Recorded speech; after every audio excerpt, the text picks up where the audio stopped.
अस्सलाम दोस्तों, इनसाइड पे मौजूद फखर में खुश आमदीद। आर्मी चीफ जिंदाबाद। मुस्लिम लीग नून की तरफ से भी अब क्लीन चिट मिल चुकी है और ये क्लीन चिट ना सिर्फ chief of army staff general Qamar Javed Bajwa sahab की एक्सटेंशन के हवाले से मुस्लिम लीग नून की तरफ से दी गई है, बल्कि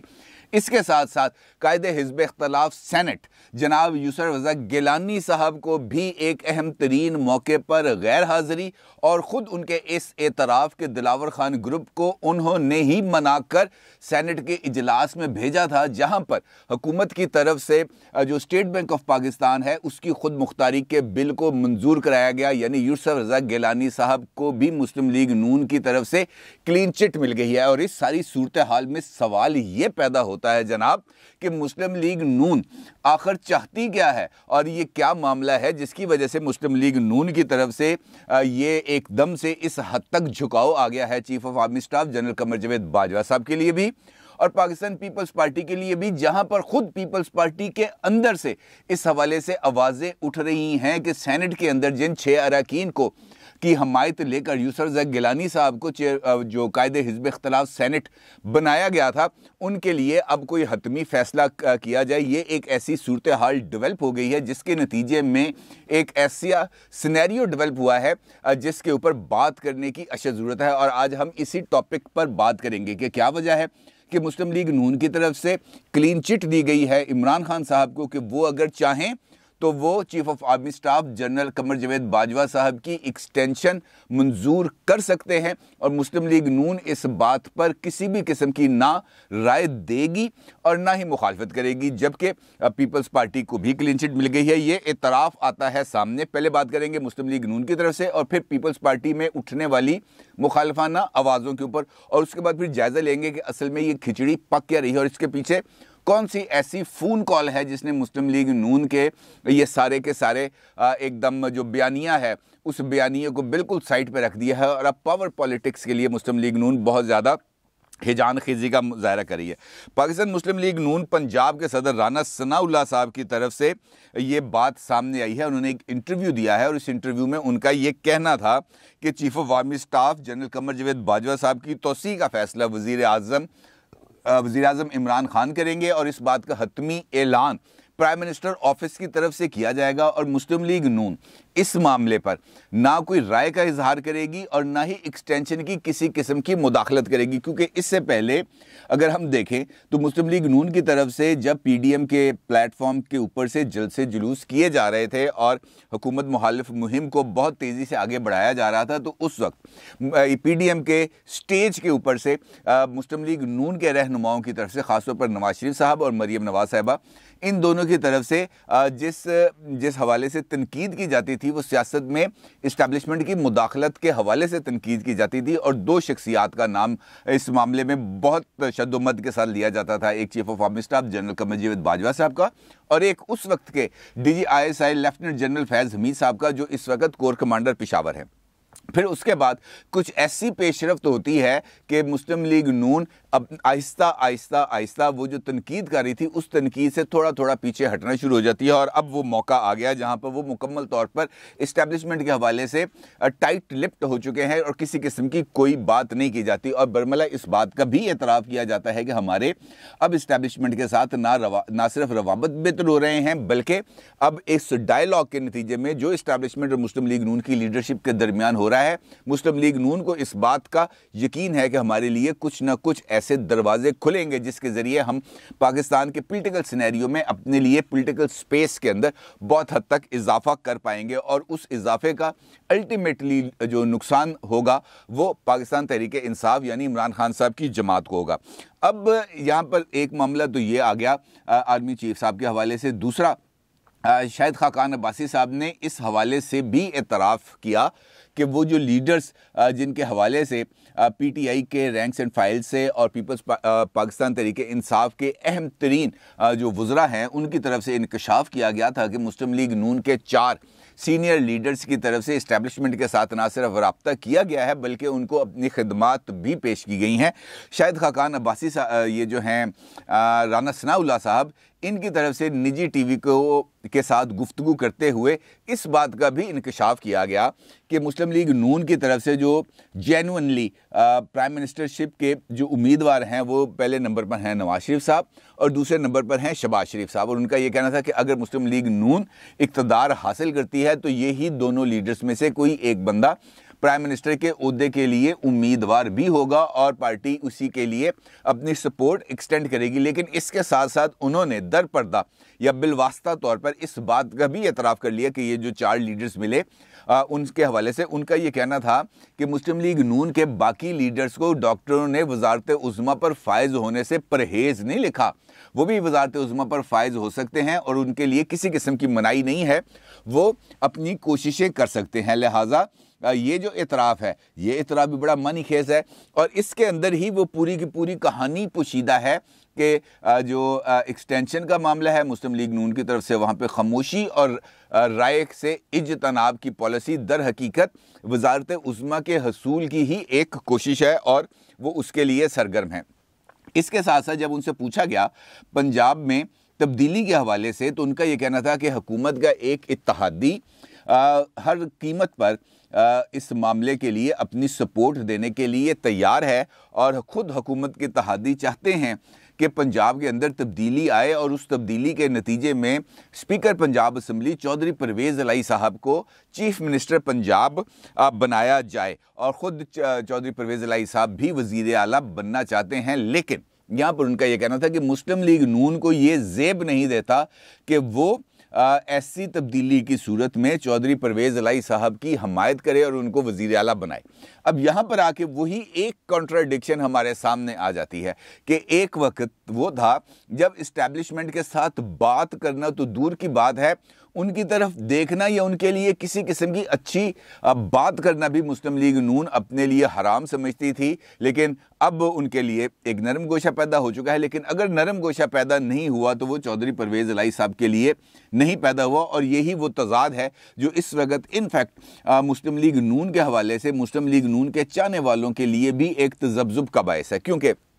अगर हम ये देखें कि पावर पॉलिटिक्स के जो डायनामिक्स हैं और माजी के अंदर भी पावर पॉलिटिक्स के लिए जिस तरीके से जो रास्ते इख्तियार किए गए उन रास्तों के ज़रिए ही इक़्तिदार तक पहुंचा जा सकता है और उसके लिए सबसे इम्पॉर्टेंट सीढ़ी रही है पाकिस्तान में वो है इस्टेब्लिशमेंट की बैसाखियाँ और इस्टेब्लिशमेंट के सहारे और उन्हीं के ज़रिए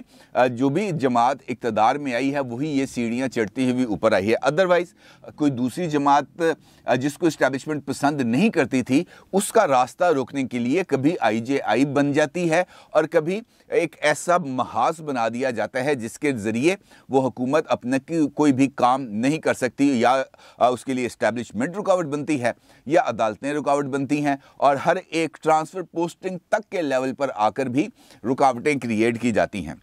लेकिन अब चूँकि सूरत हाल बदल गई है और उस सूरत हाल में मुस्लिम लीग नून ने भी अपने लिए कुछ रीपोजिशनिंग करने का फ़ैसला किया है और इसीलिए एक जानिब चीफ ऑफ आर्मी स्टाफ को क्लीन चिट दी गई है और दूसरी जानिब यूसुफ गिलानी साहब को भी क्लीन चिट दी गई है। और राना सनाउल्लाह साहब का इसी एक इंटरव्यू में ये भी कहना था कि ये जो सेनेट के अंदर बिल पास हुआ है स्टेट बैंक ऑफ पाकिस्तान का, इसकी मंजूरी में यूसुफ गिलानी साहब का कोई कसूर नहीं है और अगर किसी का कसूर है तो वो दिलावर खान ग्रुप का है जिसने ऐन वक्त पर आकर अपोजिशन को धोखा दिया। अदरवाइज़ अपोजिशन के इस बिल को रोकने के लिए नंबर्स भी पूरे थे और वो ईवान में भी मौजूद थे। कतई नज़र इस बात के कि यूसुफ गिलानी साहब का इस मामले में क्या किरदार रहा है या क्या किरदार नहीं रहा, अलबत्ता ये बात ज़रूर है कि इस मामले को लेकर पाकिस्तान पीपल्स पार्टी के अंदर भी अब एक तकसीम या बगावत जो भी आप उसका नाम दें या एक आर्गूमेंट वो अब डेवलप होना शुरू हो गया है और अब बरमला अंदाज में नेशनल मीडिया पर आकर दिलावर खान ग्रुप के ऊपर क्वेश्चंस लगाए जा रहे हैं। क्योंकि दिलावर खान ग्रुप ने एक जानिब 6 अरकान थे, ये अचानक आ गए हुकूमती बेंचेस से अपोजिशन बेंचेस पर और ना सिर्फ अपोजिशन बेंचेस पर आए बल्कि यूसुफ गिलानी साहब ने अपनी हमायत के एवज़ जो सेनेट की स्टैंडिंग कमेटीज़ हैं उसमें से 5 स्टैंडिंग कमेटीज़ की चेयरमैनशिप भी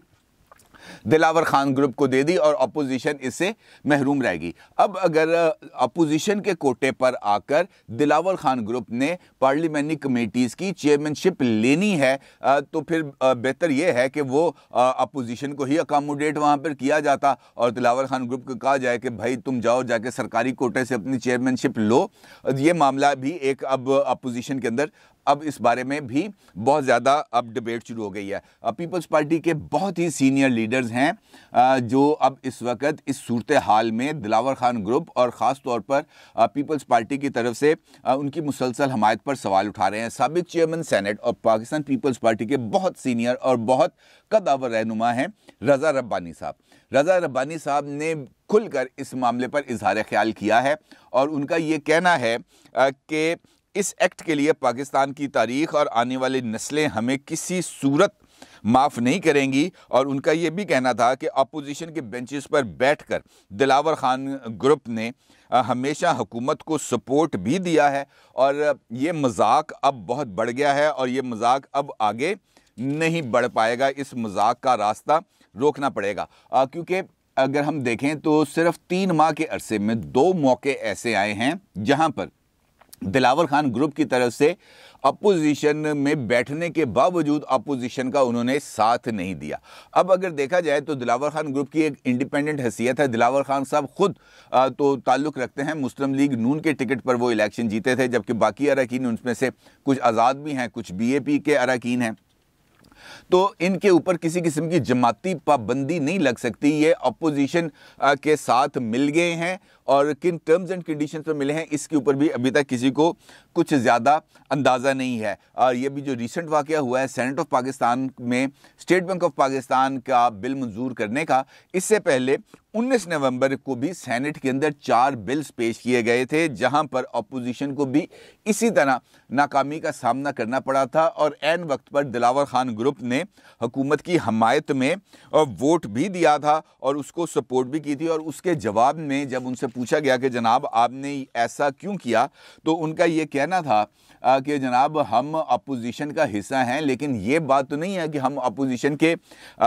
की तरफ से अपनाए गए हर एक मौक़िफ़ पर आंखें बंद करके साथ भी दें और उनकी पाबंदी भी करें। हम अपनी लाइन भी रखते हैं और अपनी सोच को एग्जीक्यूट भी करते हैं। और इसका इज़हार सेनेटर कोदा बाबर ने